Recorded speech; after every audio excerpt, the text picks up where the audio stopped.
ਸਲੀਮੀ ਸਾਹਿਬ, coach mic ਹੈਸਨ Babur ਦਾ ਨਾਮ ਲੈ ਕੇ press conference ਵਿੱਚ ਕਹਿੰਦੇ ਕਿ ਉਹਨਾਂ ਦੀ ਸਟ੍ਰਾਈਕ ਰੇਟ ਦਾ ਬੜਾ ਮਸਲਾ ਹੈ। ਜੇ ਅਸੀਂ ਵੇਖੀਏ 3 ਸਾਲ ਤੋਂ ਨੰਬਰ 1 ਬੈਟਰ ਰਹਿ ਚੁੱਕੇ ਨੇ ਪਾਕਿਸਤਾਨ ਤਰਫੋਂ ਤੇ 3 ਸੈਂਚਰੀਆਂ ਨੇ। ਤੇ ਇੰਨੇ ਵੱਡੇ ਬੈਟਰ ਦਾ ਨਾਮ ਬਾਰ-ਬਾਰ ਲੈ ਕੇ ਉਹਨੂੰ ਕਨਫਿਊਜ਼ ਕਰਨਾ ਤੁਸੀਂ ਕਿੱਦਾਂ ਵੇਖਦੇ ਹੋ? ਤੇ ਬਾਬਰ ਦੀ ਅਸੀਂ ਜੇ ਫਾਰਮ ਬਾਰੇ ਗੱਲ ਕਰੀਏ, ਨੰਬਰ 4 ਤੇ ਉਹਨਾਂ ਨੂੰ ਭੇਜ ਰਹੇ ਨੇ। ਉਹਨਾਂ ਦਾ ਅਸਲ ਨੰਬਰ ਤੇ ਤੁਹਾਨੂੰ ਪਤਾ 1 ਡਾਊਨ ਹੈ ਜਾਂ ਫਿਰ ਓਪਨਰ ਆਉਂਦੇ ਸੀਗਾ।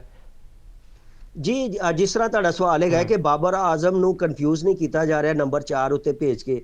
ਦੇਖੋ ਮੇਰੀ ਗੱਲ ਸੁਣੋ, ਜਿਹੜੇ ਹੈਗੇ ਨੇ ਨਾ, ਤੁਹਾਨੂੰ ਪਤਾ ਹੈਗਾ ਹੈ ਕਿ ਇਸ ਵਰਲਡ ਕੱਪ ਦੇ ਵਿੱਚ ਵੀ ਆਪਣਾ ਬਾਬਰ ਆਜ਼ਮ ਪੂਰੀ ਤਰ੍ਹਾਂ ਨਾਕਾਮ ਹੋਏ ਨੇ ਔਰ ਇਸ ਤੋਂ ਪਹਿਲੇ ਬਿਗ ਬੈਸ਼ ਵੀ ਖੇਲ ਕੇ ਆਏ ਸੀ।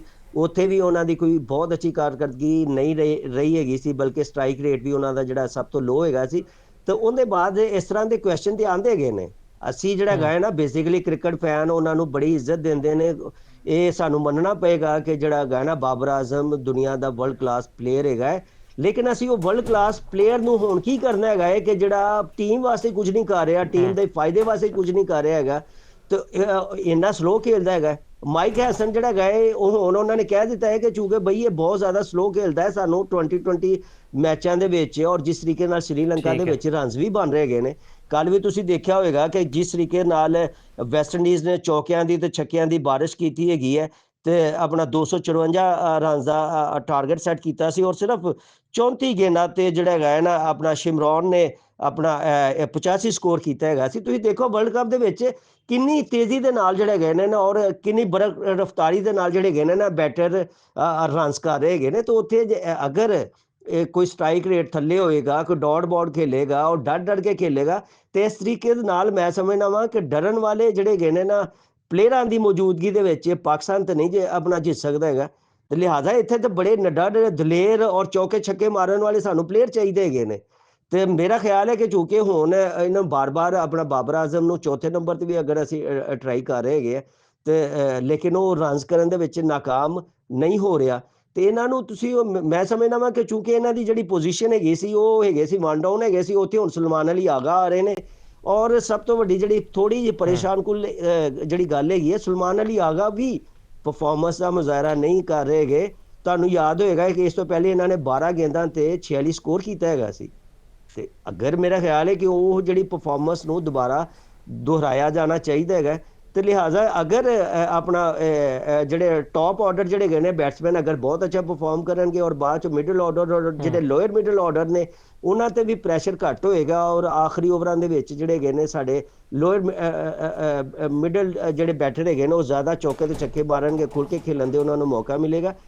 ਤੇ ਮੈਂ ਸਮਝਦਾ ਵਾਂ ਕਿ ਇਸ ਵਕਤ ਜਿਹੜੇ ਮੈਨੂੰ ਨਜ਼ਰ ਆ ਰਹੀ ਹੈ ਬਾਬਰ ਆਜ਼ਮ ਨੂੰ ਪਿਛਲੇ ਨੰਬਰ ਤੇ ਲਿਜਾਣ ਦਾ ਮਕਸਦ ਹੈਗਾ ਹੈ ਕਿ ਅੱਲਾ ਨਾ ਕਰੇ ਅੱਜ ਦੇ ਮੈਚ ਦੇ ਵਿੱਚ ਅਗਰ ਸਾਡੇ ਜਿਹੜੀ ਟੌਪ ਆਰਡਰ ਬੈਟਿੰਗ ਹੈਗੀ ਅਗਰ ਜਲਦੀ ਆਊਟ ਹੋ ਜਾਂਦੇ ਨੇ ਤੇ ਕਮ ਸੇ ਕਮ ਇੱਕ ਖਿਲਾੜੀ ਇੱਕ ਐਸਾ ਹੋਣਾ ਚਾਹੀਦਾ ਹੈ ਜਿਹੜਾ ਕ੍ਰੀਜ਼ ਤੇ ਖਲੋਤਾ ਰਹੇ। ਕਮ ਸੇ ਕਮ ਜਿਹੜਾ ਹੈਗਾ ਨਾ ਇੱਕ ਐਂਡ ਤੇ ਅਗਰ ਇੱਕ ਬੈਟਸਮੈਨ ਖਲੋਤਾ ਰਹੇਗਾ, ਦੂਸਰੀ ਤਰਫ ਤੇ ਮਾਰ-ਧਾੜ ਦਾ ਸਿਲਸਿਲਾ ਵੀ ਹੁੰਦਾ ਰਹੇਗਾ ਤੇ ਕਮ ਸੇ ਕਮ ਜਿਹੜਾ ਹੈਗਾ ਨਾ ਸਕੋਰ ਫੇਰ ਵੀ ਅੱਛਾ ਹੋ ਸਕਦਾ ਹੈਗਾ।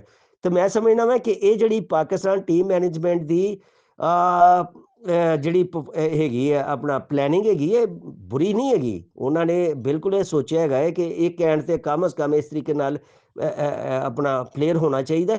ਔਰ ਮੈਂ ਤੁਹਾਨੂੰ ਇਹ ਵੀ ਚੀਜ਼ ਦੱਸ ਦਿਆਂ ਕਿ ਜਿਹੜਾ ਜਿਸ ਤਰੀਕੇ ਦੇ ਨਾਲ ਬਾਬਰ ਆਜ਼ਮ ਬਾਰ-ਬਾਰ 2020 ਕ੍ਰਿਕਟ ਮੈਚ ਦੇ ਵਿੱਚ ਫਲॉप ਹੋ ਰਹੇ ਨੇ ਤੇ ਮੇਰਾ ਖਿਆਲ ਹੈ ਕਿ ਬੇਸਿਕਲੀ ਤੇ 2020 ਟੀਮ ਯਾਨੀ ਕਿ ਜਿਹੜੀ ਗੇਮ ਹੈਗੀ ਉਹਦਾ ਪਲੇਅਰ ਹੀ ਨਹੀਂ ਹੈਗਾ। ਬੇਸਿਕਲੀ ਬਾਬਰ ਆਜ਼ਮ ਵਨਡੇ ਦਾ ਔਰ ਟੈਸਟ ਮੈਚ ਦਾ ਪਲੇਅਰ ਹੈਗਾ। ਔਰ ਅਗਰ ਅੱਜ ਦੇ ਮੈਚ ਦੇ ਵਿੱਚ ਵੀ ਉਹ ਨਹੀਂ ਚੱਲਦਾ ਜਾਂ ਵਰਲਡ ਕੱਪ ਦੇ ਵਿੱਚ ਬਿਲਕੁਲ ਫਲॉप ਹੋ ਜਾਂਦਾ ਤੇ ਬਾਬਰ ਆਜ਼ਮ ਨੂੰ ਕਮ ਸੇ ਕਮ ਆਪਣੇ ਬਾਰੇ ਸੋਚ ਲੈਣਾ ਚਾਹੀਦਾ ਹੈ ਕਿ ਹੁਣ ਉਹਦੀ 2020 ਟੀਮ ਦੇ ਵਿੱਚ ਜਗ੍ਹਾ ਨਹੀਂ ਬਣਦੀ ਹੈਗੀ। ਔਰ ਵਰਲਡ ਕੱਪ ਦੇ ਬਾਅਦ ਮੇਰਾ ਖਿਆਲ ਹੈ ਕਿ ਸਭ ਤੋਂ ਜਿਹੜਾ ਅੱਛਾ ਤਰੀਕਾ ਹੈਗਾ ਕਿ ਬੜੇ ਬਾਇਜ਼ਤ ਤਰੀਕੇ ਨਾਲ ਇਹਨੂੰ 2020 ਕ੍ਰਿਕਟ ਨੂੰ ਗੁੱਡ ਬਾਏ ਕਹਿ ਦੇਣਾ ਚਾਹੀਦਾ ਹੈ, ਖੈਰਬਾਦ ਕਹਿ ਦੇਣਾ ਚਾਹੀਦਾ ਹੈ। ਔਰ ਲਾਲਚ ਨਹੀਂ ਕਰਨੀ ਚਾਹੀਦੀ। ਬੜੇ ਪੈਸੇ ਕਮਾ ਲਏ ਨੇ ਬਾਬਰ ਆਜ਼ਮ ਨੇ, ਬੜੀ ਇੱਜ਼ਤ ਵੀ ਇਹਨੇ ਕਮਾਈ ਹੈਗੀ ਹੈ, ਲੇਕਿਨ ਚੂੰਕਿ ਇਹਦੀ ਹੁਣ ਪਰਫਾਰਮੈਂਸ ਜਿਹੜੀ ਹੈਗੀ ਨਾ ਕੋਈ ਅੱਛੀ ਬਹੁਤ ਜ਼ਿਆਦਾ ਅੱਛੀ ਨਹੀਂ ਜਾ ਰਹੀ ਹੈਗੀ, ਜਿਹਦੇ ਵਜ੍ਹਾ ਨਾਲ ਕ੍ਰਿਕਟ ਫੈਨ ਵੀ ਉਹਦੇ ਬਹੁਤ ਜ਼ਿਆਦਾ ਮਾਯੂਸੀ ਦਾ ਸ਼ਿਕਾਰ ਹੈਗੇ ਨੇ। ਔਰ ਮੈਂ ਤੁਹਾਨੂੰ ਇਹ ਵੀ ਇੱਕ ਚੀਜ਼ ਦੱਸ ਦਿਆਂ ਕਿ ਪਾਕਿਸਤਾਨ ਜਿਹੜੇ ਹੈਗੇ ਨੇ ਨਾ ਜਿਹੜੇ ਕ੍ਰਿਕਟ ਫੈਨ ਨੇ ਉਹਨਾਂ ਦੀ ਜਿਹੜੀ ਨਫਸਿਆਤ ਹੈਗੀ ਹੈ ਉਹ ਅਗਰ ਕਿਸੇ ਖਿਲਾੜੀ ਨੂੰ ਅਗਰ ਸਿਰ ਤੇ ਸਿਰ ਅੱਖਾਂ ਤੇ ਲੈ ਕੇ ਜਾਂਦੇ ਹੈਗੇ ਨੇ ਤੇ ਜਿਹੜੇ ਹੈਗੇ ਨੇ 2-3-4 ਮੈਚਾਂ ਦੇ ਬਾਅਦ ਜਿਹੜਾ ਹੈਗਾ ਨਾ ਉਹਨੂੰ ਬਿਲਕੁਲ ਆਪਣੀ ਅੱਖਾਂ ਤੋਂ ਥੱਲੇ ਵੀ ਡੇਗ ਦਿੰਦੇ ਹੈਗੇ ਨੇ। ਤੇ ਲਿਹਾਜ਼ਾ ਮੇਰਾ ਖਿਆਲ ਹੈ ਕਿ ਬਾਬਰ ਆਜ਼ਮ ਨੂੰ ਆਪਣੀ ਇੱਜ਼ਤ ਬਚਾਉਣੀ ਚਾਹੀਦੀ ਹੈ। ਠੀਕ ਹੈ। ਵਰਲਡ ਕੱਪ ਦੇ ਬਾਅਦ ਉਹਨੂੰ ਖੈਰਬਾਦ ਕਹਿ ਦੇਣਾ ਚਾਹੀਦਾ ਹੈ ਕਿ ਹਾਂਜੀ ਮੈਂ T20 ਜਿਹੜੀ ਕ੍ਰਿਕਟ ਹੈ ਇਹਨੂੰ ਛੱਡ ਰਿਹਾ ਹੈਗਾ ਵਾ, ਹੁਣ ਮੇਰਾ ਜਿਹੜਾ ਜ਼ਿਆਦਾਤਰ ਜਿਹੜਾ ਫੋਕਸ ਹੋਏਗਾ ਉਹ ਹੋਏਗਾ ਵਨਡੇ ਕ੍ਰਿਕਟ ਤੇ ਟੈਸਟ ਕ੍ਰਿਕਟ ਤੇ ਮੈਂ ਸਮਝਦਾ ਵਾਂ ਕਿ ਅਗਰ ਪਿਛਲੇ ਨੰਬਰਾਂ ਤੇ ਇਹਨੂੰ ਭੇਜਿਆ ਜਾ ਰਿਹਾ ਹੈਗਾ ਤੇ ਇਹਦੇ ਜਿਹੜੀ ਨੇ ਨਾ ਸਭ ਤੋਂ ਜ਼ਿਆਦਾ ਜਿਹੜੀ ਨਾ ਜ਼ਿੰਮੇਵਾਰੀ ਉਹ ਪਾਕਿਸਤਾਨ ਕ੍ਰਿਕਟ ਟੀਮ ਦੀ ਬਜਾਏ, ਪਾਕਿਸਤਾਨ ਕ੍ਰਿਕਟ ਟੀਮ ਦਾ ਜਿਹੜਾ ਥਿੰਕ ਟੈਂਕ ਹੈ ਔਰ ਟੀਮ ਮੈਨੇਜਮੈਂਟ ਦੀ ਬਜਾਏ, ਬਲਕਿ ਇਹਦੀ ਆਪਣੀ ਪਰਫਾਰਮੈਂਸ ਹੈਗੀ ਹੈ। ਇਹ ਆਪਣੇ ਜ਼ਵਾਲ ਦਾ ਜ਼ਿੰਮੇਦਾਰ 2020 ਕ੍ਰਿਕਟ ਦੇ ਵਿੱਚ ਖੁਦ ਹੈਗਾ ਬਈ। ਇਹ ਮੇਰਾ ਖਿਆਲ, ਮੈਂ ਤੁਹਾਨੂੰ ਇੱਕ ਚੀਜ਼ ਦੱਸਦਾ, ਇਹ 25 ਕਰੋੜ ਆਵਾਮ ਦੀ ਟੀਮ ਹੈਗੀ ਹੈ, ਇੱਥੇ ਉਹੀ ਖੇਲੇਗਾ, ਬੈਸਟ ਖਿਲਾੜੀ ਉਹੀ ਖੇਲਣਗੇ ਜਿਹੜੇ ਅੱਛੀ ਪਰਫਾਰਮੈਂਸ ਦਾ ਮੁਜ਼ਾਹਰਾ ਕਰਨਗੇ। ਬਾਬਰ ਆਜ਼ਮ ਜਾਂ ਕੋਈ ਐਸਾ ਜਿਹੜਾ ਖਿਲਾੜੀ ਹੈਗਾ ਸੀਨੀਅਰ, ਬੇਸ਼ੱਕ ਸੀਨੀਅਰ ਹੈ ਜਾਂ ਸੁਪਰਸਟਾਰ ਹੈਗਾ, ਕਿਸੇ ਦੀ ਵੀ ਇਹ ਜਾਗੀਰ ਤੇ ਨਹੀਂ ਨਾ ਹੈਗੀ। ਸਿਰਫ ਔਰ ਸਿਰਫ ਪਲੇਇੰਗ 11 ਦੇ ਵਿੱਚ ਮੈਰਿਟ ਦਾ ਵੀ ਤਕਾਜ਼ਾ ਇਹੋ ਹੀ ਹੈਗਾ ਕਿ ਸਿਰਫ ਔਰ ਸਿਰਫ ਉਸ ਪਲੇਅਰ ਨੂੰ ਖੇਲਣਾ ਚਾਹੀਦਾ ਹੈ ਕਿ ਜਿਹੜਾ ਆਪਣੇ ਖੇਲ ਦੇ ਨਾਲ ਇਨਸਾਫ ਕਰ ਸਕੇ, ਆਪਣੀ ਟੀਮ ਵਾਸਤੇ, ਪਾਕਿਸਤਾਨ ਵਾਸਤੇ ਜਿਹੜਾ ਹੈਗਾ ਨਾ ਅੱਛੇ ਤੋਂ ਅੱਛਾ ਪਰਫਾਰਮੈਂਸ ਦਾ ਮੁਜ਼ਾਹਰਾ ਕਰ ਸਕੇ। ਤੇ ਮੇਰਾ ਖਿਆਲ ਹੈ ਕਿ ਹਾਲੀ ਚੂੰਕਿ ਸਾਹਿਬਜ਼ਾਦਾ ਫਰਹਾਨ ਬਹੁਤ ਅੱਛੀ ਫਾਰਮ ਦੇ ਵਿੱਚ ਹੈਗਾ, ਹੁਣ ਥੋੜਾ ਜਿਹਾ ਮੈਂ ਇੱਥੇ ਥੋੜਾ ਜ਼ਿਕਰ ਕਰਨਾ ਵਾ ਸਾਇਮ ਅਯੂਬ ਤੋਂ ਵੀ ਜਿੰਨੀਆਂ ਅਸੀਂ ਤਵੱਕੁਆਤ ਲਾਈਆਂ ਹੈਗੀਆਂ ਸੀ ਔਰ ਦੁਨੀਆ ਦਾ ਨੰਬਰ 1 ਅਸੀਂ ਆਲਰਾਊਂਡਰ ਵੀ ਹੈਗਾ, ਲੇਕਿਨ ਹਾਲੇ ਤੱਕ ਉਹ ਬੈਟਿੰਗ ਦੇ ਵਿੱਚ, ਬੋਲਿੰਗ ਦੇ ਵਿੱਚ ਤਾਂ ਉਹਨੇ ਬਹੁਤ ਅੱਛੀ ਕਾਰਕਰਦਗੀ ਦਿਖਾਈ ਹੈਗੀ ਹੈ, ਲੇਕਿਨ ਬੈਟਿੰਗ ਦੇ ਵਿੱਚ ਉਹਨੇ ਬਿਲਕੁਲ ਮਾਯੂਸ ਕੀਤਾ ਹੈ ਹਾਲੇ ਤੱਕ। ਤੇ ਲਿਹਾਜ਼ਾ ਅੱਜ ਦਾ ਜਿਹੜਾ ਮੈਚ ਹੈ ਅਗਰ ਉਹਨੂੰ ਸਾਹਿਬਜ਼ਾਦਾ ਫਰਹਾਨ ਤੇ ਸਾਇਮ ਅਯੂਬ ਵਾਲਾ ਹੀ ਕੰਬੀਨੇਸ਼ਨ ਚੱਲਦਾ ਹੈਗਾ ਹੈ ਤੇ ਸਾਇਮ ਅਯੂਬ ਨੂੰ ਵੀ ਕਮ ਅਜ਼ ਕਮ ਸੋਚਣਾ ਚਾਹੀਦਾ ਹੈ ਕਿ ਬਈ ਮੈਂ ਬਹੁਤ ਜਲਦੀ ਆਊਟ ਹੋ ਕੇ ਤੇ ਜਿਹੜੇ ਦੂਸਰੇ ਬੈਟਸਮੈਨ ਹੈਗੇ ਨੇ ਬਾਅਦ ਆਉਣ ਵਾਲੇ ਜਿਹੜੇ ਬੈਟਰ ਨੇ ਉਹਨਾਂ ਨੂੰ ਜਿਹੜਾ ਹੈਗਾ ਨਾ ਪਰੇਸ਼ਾਨੀ 'ਚ ਕਿਉਂ ਮੁਬਤਲਾ ਕਰਨਾ ਵਾ ਕਿ ਕਮ ਅਜ਼ ਕਮ ਜਿਹੜਾ ਹੈਗਾ ਨਾ ਇਸ ਮੁਲਕ ਨੇ, ਪਾਕਿਸਤਾਨ ਕ੍ਰਿਕਟ ਟੀਮ ਨੇ ਮੈਨੂੰ ਇੰਨੀ ਜ਼ਿਆਦਾ ਇੱਜ਼ਤ ਦਿੱਤੀ ਹੈ ਔਰ ਮੈਂ ਪਾਕਿਸਤਾਨ ਸੁਪਰ ਲੀਗ ਦੇ ਵਿੱਚ ਸਭ ਤੋਂ ਮਹਿੰਗਾ ਪਾਕਿਸਤਾਨੀ ਖਿਲਾੜੀ ਵੀ ਬਣਨ ਦਾ ਇਜਾਜ਼ ਹਾਸਲ ਕੀਤਾ ਹੈ। ਤਾਂ ਕਮ ਅਜ਼ ਕਮ ਅੱਜ ਜਿਹੜਾ ਹੈਗਾ ਨਾ ਉਹਨੂੰ ਬੋਲਿੰਗ ਦੇ ਨਾਲ ਨਾਲ ਬੈਟਿੰਗ ਵੀ ਅੱਛੀ ਕਰਨੀ ਚਾਹੀਦੀ ਹੈ, ਸ਼ਾਨਦਾਰ ਬੈਟਿੰਗ ਦਾ ਮੁਜ਼ਾਹਰਾ ਕਰਨਾ ਚਾਹੀਦਾ ਹੈ। ਔਰ ਤੁਹਾਨੂੰ ਮੈਂ ਜਿਸ ਤਰੀਕੇ ਨਾਲ ਪਹਿਲੇ ਵੀ ਦੱਸਿਆ ਹੈਗਾ ਸੀ ਕਿ ਜਿਹੜੀ ਇੰਗਲੈਂਡ ਦੀ ਟੀਮ ਹੈਗੀ ਹੈ ਕਮਜ਼ੋਰ ਨਹੀਂ ਹੈਗੀ, ਬੜੀ ਮਜ਼ਬੂਤ ਟੀਮ ਹੈਗੀ ਹੈ। ਔਰ ਅਗਰ ਮੈਂ ਕੋਈ ਰੇਸ਼ੋ ਕੱਢੋ ਤਾਂ ਮੇਰਾ ਖਿਆਲ ਹੈ ਕਿ 75% ਇੰਗਲੈਂਡ ਦੀ ਜਿੱਤ ਦੇ ਚਾਂਸਿਸ ਹੈਗੇ ਨੇ ਔਰ 25 ਹੈਗੇ ਨੇ ਪਾਕਿਸਤਾਨ ਟੀਮ ਦੀ ਜਿੱਤ ਦੇ ਹੈਗੇ ਨੇ।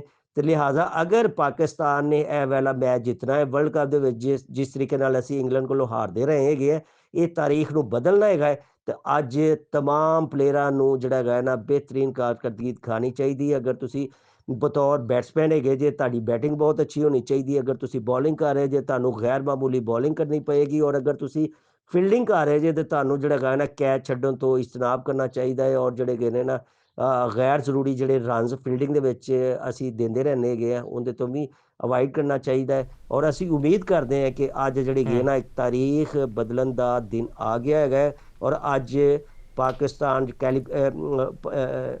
ਅੱਜ ਜਿਹੜੀ ਹੈਗੀ ਨਾ ਪਾਕਿਸਤਾਨ ਜਿਹੜੀ ਟੀਮ ਹੈਗੀ ਹੈ ਇੱਕ ਨਵੀਂ ਤਾਰੀਖ ਰਕਮ ਕਰੇਗੀ ਔਰ ਜਿੱਤ ਕੇ ਵਾਪਸ ਆਏਗੀ।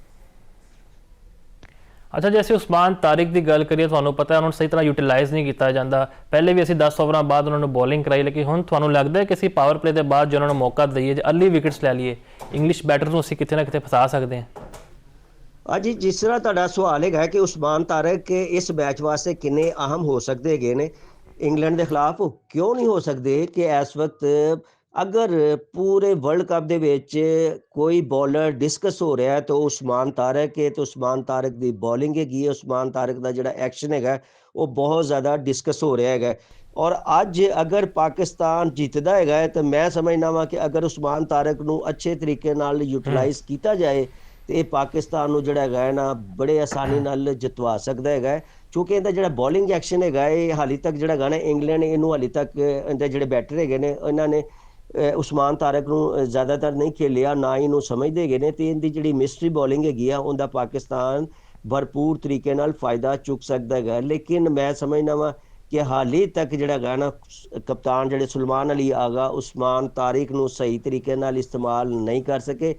ਇੰਡੀਆ ਦੇ ਖਿਲਾਫ ਵੀ 11ਵੇਂ ਓਵਰ ਦੇ ਬਾਅਦ ਇਹਨਾਂ ਨੂੰ ਲੈ ਕੇ ਆਏ, ਬਾਅਦ ਚੋਂ ਵੀ ਜਿਹੜੇ ਹੈਗੇ ਨੇ ਨਾ ਮੈਂ ਨਹੀਂ ਸਮਝ ਮੈਨੂੰ ਸਮਝ ਨਹੀਂ ਆਉਂਦੀ ਕਪਤਾਨ ਸੁਲਮਾਨ ਅਲੀ ਆਗਾ ਦੀ ਕਿ ਉਸਮਾਨ ਤਾਰਿਕ ਨੂੰ ਪਹਿਲੇ ਕਿ ਜਿਹੜਾ ਹੈਗਾ ਨਾ ਕਿਉਂ ਨਹੀਂ ਲੈ ਕੇ ਆਉਂਦੇ ਹੈਗੇ।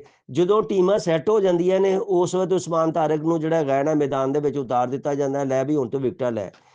ਸਭ ਤੋਂ ਅਗਰ ਸਟਾਰ ਦੇ ਵਿੱਚ ਇਹਨਾਂ ਕੋਲ ਉਸਮਾਨ ਤਾਰਕ ਕੋਲ ਅਸੀਂ ਅਟੈਕ ਵੀ ਕਰਵਾ ਸਕਦੇ ਹਾਂ। ਅਗਰ ਨਹੀਂ ਤਾਂ ਫਿਰ ਜਿਹੜਾ ਹੈਗੇ ਨੇ ਨਾ ਇਬਤਦਾਈ ਜਿਹੜੇ ਓਵਰ ਦੇ ਉਸਮਾਨ ਤਾਰਕ ਉਹ ਕਰਵਾਉਣੇ ਚਾਹੀਦੇ ਹੈਗੇ ਨੇ। ਉਹਦੇ ਵਿੱਚ ਅਗਰ ਉਸਮਾਨ ਤਾਰਕ 2-3-4 ਵਿਕਟਾਂ ਲੈਣ ਦੇ ਵਿੱਚ ਕਾਮਯਾਬ ਹੋ ਜਾਂਦਾ ਹੈ, ਜਲਦੀ ਉਹਨਾਂ ਦੀ ਵਿਕਟਾਂ ਡੇਗਣ 'ਚ ਕਾਮਯਾਬ ਹੋ ਜਾਂਦਾ ਹੈ, ਤੇ ਇਹਦਾ ਫਾਇਦਾ ਕਿਸੇ ਨੂੰ ਨਹੀਂ ਹੋਏਗਾ, ਬਲਕਿ ਪੂਰੀ ਪਾਕਿਸਤਾਨ ਟੀਮ ਨੂੰ ਹੋਏਗਾ। ਤੇ ਮੇਰਾ ਖਿਆਲ ਹੈ ਕਿ ਪਾਕਿਸਤਾਨ ਨੂੰ ਔਰ ਪਾਕਿਸਤਾਨ ਦੇ ਜਿਹੜੇ ਕਪਤਾਨ ਹੈ ਔਰ ਪਾਕਿਸਤਾਨ ਦੀ ਜਿਹੜੀ ਟੀਮ ਮੈਨੇਜਮੈਂਟ ਹੈਗੀ ਹੈ, ਜਿਹੜੀ ਡਿਫੈਂਸਿਵ ਸੋਚ ਹੈਗੀ ਹੈ, ਡਰਨ ਵਾਲੀ ਸੋਚ ਹੈਗੀ ਹੈ ਔਰ ਡਰਪੋਕਾਂ ਵਾਲੀ ਜਿਹੜੀ ਸੋਚ ਹੈ, ਇਹਨੂੰ ਖਤਮ ਕਰਨਾ ਚਾਹੀਦਾ ਹੈ। ਬਲਕਿ ਬਿਲਕੁਲ ਅਗਲੀ ਟੀਮ ਤੇ ਜਿਹੜਾ ਹੈਗਾ ਨਾ ਅਟੈਕ ਕਰਨਾ ਚਾਹੀਦਾ ਹੈਗਾ, ਖੁੱਲ੍ਹ ਕੇ ਖੇਲਣਾ ਚਾਹੀਦਾ, ਡਰਨ ਦੀ ਕੋਈ ਕਿਸੇ ਕਿਸਮ ਦੀ ਲੋੜ ਨਹੀਂ ਹੈਗੀ। ਸਭ ਤੋਂ ਵੱਡੀ ਜਿਹੜੀ ਗੱਲ ਹੈਗੀ ਹੈ ਨਾ ਕਿ ਕੱਲ ਜਿਹੜੀ ਪ੍ਰੈਸ ਕਾਨਫਰੰਸ ਵੀ ਹੋਈ ਸੀ, ਸਾਹਿਬਜ਼ਾਦਾ ਫਰਹਾਨ ਤੁਹਾਨੂੰ ਪਤਾ ਹੈਗਾ ਹੈ ਕਿ 220 ਸਕੋਰ ਕਰਕੇ ਸਭ ਤੋਂ ਅੱਗੇ ਵੀ ਹੈਗੇ ਨੇ, ਨੰਬਰ 1 ਬੈਟਰ ਵੀ ਹੈਗੇ ਨੇ, ਔਰ ਅਗਰ ਆਪਣਾ ਇੱਕ ਸੈਂਚਰੀ ਹੋਰ ਮਾਰ ਜਾਂਦੇ ਹੈਗੇ ਨੇ ਤੇ ਜਿਹੜੇ ਹੈਗੇ ਨੇ ਨਾ ਵਰਲਡ ਕੱਪ ਦੇ ਵਿੱਚ ਸਭ ਤੋਂ ਜ਼ਿਆਦਾ ਜਿਹੜਾ ਵਿਰਾਟ ਕੋਹਲੀ ਦਾ 319 ਦਾ ਰਿਕਾਰਡ ਵੀ ਉਹ ਤੋੜ ਸਕਦੇ ਹੈਗੇ ਨੇ। ਤੇ ਮੈਂ ਉਹਨਾਂ ਦੇ ਕੱਲ ਪ੍ਰੈਸ ਕਾਨਫਰੰਸ ਹੋਈ ਸੀ, ਉਹਦੇ ਵਿੱਚ ਵੀ ਜੋਫਰਾ ਆਰਚਰ ਦੇ ਹਵਾਲੇ ਦੇ ਨਾਲ ਪੁੱਛਿਆ ਗਿਆ ਹੈਗਾ ਸੀ ਕਿ ਉਹ ਬੜੇ ਪੇਸਰ ਹੈਗੇ ਨੇ, ਬੜੀ ਸਪੀਡ ਦੇ ਨਾਲ ਗੇਂਦ ਕਰਦੇ ਹੈਗੇ ਨੇ ਔਰ ਤੁਸੀਂ ਉਹਨਾਂ ਨੂੰ ਫੇਸ ਵੀ ਕਰਨਾ ਹੈਗਾ, ਤੇ ਤੁਸੀਂ ਇਸ ਹਵਾਲੇ ਨਾਲ ਕੀ ਕਹਿੰਦੇ ਹੈਗੇ ਜੇ।